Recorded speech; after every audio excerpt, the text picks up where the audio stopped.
ఒక half KG అటుకులకి మనకి చక్కగా ఇంత అయింది. కొద్దిగా చల్లారిన తర్వాత గాజు బొట్టెల్లో అలా వేసేసుకున్నారంటే అసలుకి ఈజీగా 4 రోజులు తినొచ్చండి. 4 రోజులు ఉండవండి, 15 డేస్లో అయిపోతాయి. హాయ్ ఫ్రెండ్స్, అందరికీ నమస్తే. వెల్కమ్ టు మై కిచెన్, టీ ఆనోస్ కిచెన్ తెలుగు. ఈరోజు రెసిపీ అందరికీ కూడా చాలా ఇష్టపడే నమ్కీన్ ఐటమ్ షేర్ చేస్తున్నాను. అదే అటుకుల మిక్చర్ తయారు చేసే విధానం షేర్ చేస్తున్నాను. మా ఫ్రెండ్ అండి, తన పేరు ఆదిత్య. మా ఫ్రెండ్ని చేస్తున్నాను ఈరోజు. అటుకుల మిక్చర్ చాలా టేస్ట్గా ఉంటుంది. తప్పకుండా ఇదే విధంగా ఒక్కసారి ట్రై చేసి మీకు ఎలా ఉందనేది కామెంట్స్లో తెలియజేయండి. వీడియో నచ్చితే మాత్రం నలుగురికి video share and like, comment, subscribe చేసుకోవడం అస్సలు మర్చిపోద్దు ఫ్రెండ్స్. అలా వేసుకొని స్టోర్ చేసి కూడా పెట్టుకోవచ్చు. చాలా రోజుల వరకు కూడా మన స్టోర్ ఉంటుంది. చక్కగా ఆరాంగా తినొచ్చండి. బయట కొనటం కంటే మనం ఇంట్లో ఒక 1 మినిట్లో అయిపోతుంది. హాయ్ ఫ్రెండ్స్, ఈ అటుకుల మిక్చర్ తయారు చేసుకోవడానికి ముందుగా దీంట్లో వేసుకోవడానికి మసాలా తయారు చేసుకోవాలి. హాఫ్ కేజీ అటుకులకి ఈ మసాలా అనేది తయారు చేసుకునే విధానం. 2 టేబుల్ స్పూన్ ఇక్కడ ధనియాలు, వేయించుకొని అవసరం లేదు, పచ్చి ధనియాలే. ఇప్పుడు నేను తీసుకున్న స్పూన్తోని అన్ని మెజర్మెంట్స్ తీసుకోండి. 1 టేబుల్ స్పూను జీరా, 2 టేబుల్ స్పూను సోంపు, 1/2 టేబుల్ స్పూను పసుపు, 2 tablespoon red chilli powder, 1 tablespoon salt, 1 spoon sugar, 1 tablespoon chaat masala powder, black salt ఒక 1/2 టేబుల్ స్పూను, 1 టేబుల్ స్పూన్ మనం రెగ్యులర్గా యూజ్ చేసే సాల్ట్ వేసుకోవాలి, ఒక 1/2 టేబుల్ స్పూను బ్లాక్ సాల్ట్ వేసుకోవాలి, 1 టేబుల్ స్పూను ఆమ్చూర్ పౌడరు, 1 పించి ఇంగువ. ఇవన్నీ కూడా బాగా మెత్తగా చేసేసుకుందాం. మిక్సీ చేసుకున్న మసాలా పౌడర్ అంతా కూడా రెడీ అయిపోయిందండి. ఈ విధంగా మెత్తగా చేసుకోవాలి. చూస్తున్నారు కదా, 10 మినిట్స్లో రెడీ అయిపోతుంది. చాలా టేస్ట్గా ఉంటుంది. మనం కొద్దిగా చేసుకున్నా కూడా ఇంత ఎక్కువ అవుతుంది.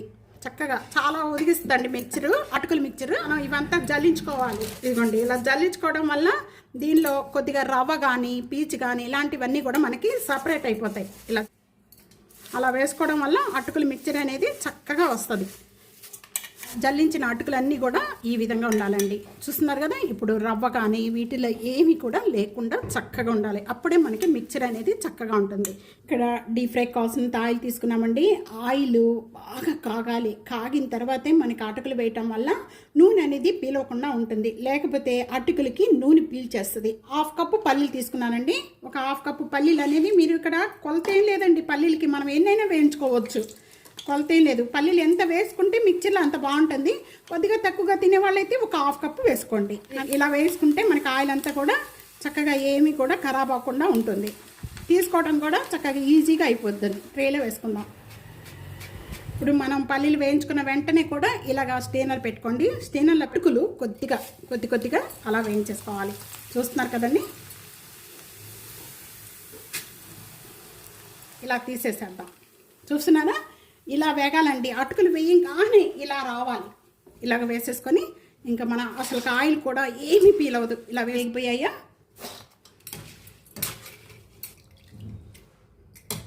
అలా వేసేసుకొని స్లోగా వదిలేయండి. నమ్కీన్ అంటే ఎవరికి ఇష్టం ఉండదండి. ఎంత తీసుకున్నా కూడా ఏమి అవ్వదు. హెల్త్కి కూడా చాలా మంచిది. నమ్కీన్ అందరూ ఇష్టపడుతుంటారు. ఇలా వేసేసుకొని చక్కగా వస్తాయండి. అటుకులు కూడా బాగా వేగుతాయి. వేగి కరకరలాడుతూ ఉంటాయి. ఎంత తిన్నా ఇంకా తినాలి అనిపిస్తాయి అన్నమాట. అదే మీరు ఆయిల్ కాకుండా వేసారా, అటుకులకి మొత్తం ఆయిల్ బాగా పట్టేస్తుంది. అస్సలు ఇంకా మిక్సర్ కూడా బాగుండదండి. అదొనే కరివేపాకు బాగా కడిగేసేసుకొని కొద్దిగా ఎండలో పెట్టండి. లేకపోతే పొడిగుడ్డుతో తుడిచేసుకోండి. తుడిచేసుకోవడం వల్ల చక్కగా ఇలా అయిపోతాయి. పొడిగా ఇలాగ పెట్టేసుకొని వేయించేసుకుందాం. కరివేపాకు కూడా బాగా వేయించుకోవాలి. పెట్టేసేసుకొని ఈ కార్న్స్ అన్నీ వేయించేసుకుందాం. అలా హై ఫ్లేమ్లోనే పెట్టుకోండి. ఒక ప్లేట్లోకి వేసుకుందాం. అర్లుగా మనం దీంట్లో వేసుకొని కలుపుకుందాము. ఇలాగా మొత్తం కూడా మనం వేయించుకున్నవన్నీ కూడా ఒక కొంచెం బాగా పెద్ద సైజు ఉన్నాయి అనుకోండి, మీరు దాంట్లో వేసేసుకొని కలుపుకోండి. కార్న్స్ ఉన్నాయి కదా, ఈ కార్న్స్ కూడా దీంట్లోనే యాడ్ చేసుకోండి. ఇలా అన్నీ కలిపేసేసుకొని ఇప్పుడు మనం ముందుగా ఈ మసాలా అంతా కూడా మనం ప్రిపేర్లో డైరెక్ట్గా వేసేస్తే కలవదు. ఇప్పుడు మనం ఏం చేయాలో చూద్దాం. ఇక్కడ వేరొక ప్యాన్ పెట్టుకుందాము స్టవ్ మీద.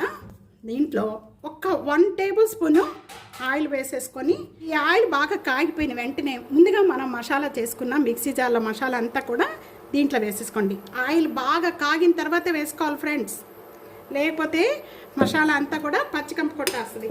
ఇదంతా కూడా ఈ విధంగా కలిపేసేసిన వెంటనే కూడా స్టవ్ అనేది బంద్ చేసేసుకోండి. ఇప్పుడు ఈ మసాలా అంతా కూడా వేయించుకున్న మసాలా అంతా కూడా ఇప్పుడు మనం ఒక గిన్నెలో తీసుకున్నాం కదండి, దాంట్లో కలిపేసుకుందాం. చేయి పెట్టి కలపకుండా ఈ విధంగా చూస్తున్నారు కదా, ఈ విధంగా మొత్తం కూడా గిన్నెని పైకి కిందకి మసాలా అంతా కూడా చక్కగా కలిసిపోతుంది. మీకు ఇంకా కూడా కట్ట సరిపోయిందండి. మొత్తం కూడా బాగా కలిసినవి. చూస్తున్నారా ఫ్రెండ్స్, మిక్చర్ రెడీ అయిపోయింది. అలారిన తర్వాత గాజు బొట్టెల్లో అలా వేసేసుకున్నారంటే అసలుకి ఈజీగా 4 రోజులు తినొచ్చండి. 4 రోజులు ఉండవండి, 15 డేస్లో అయిపోతాయి. ఉందో అంతే టేస్ట్గా ఉంటుంది. తప్పకుండా ఈ రెసిపీ ఇదే విధంగా ట్రై చేయండి. ట్రై చేసి మీకు ఎలా ఉందనేది కామెంట్స్లో తెలియచేయండి. వీడియో నచ్చితే కనుక నలుగురికి video share and comment subscribe చేసుకోవడం అస్సలు మర్చిపోద్దు friends. Thank you for watching.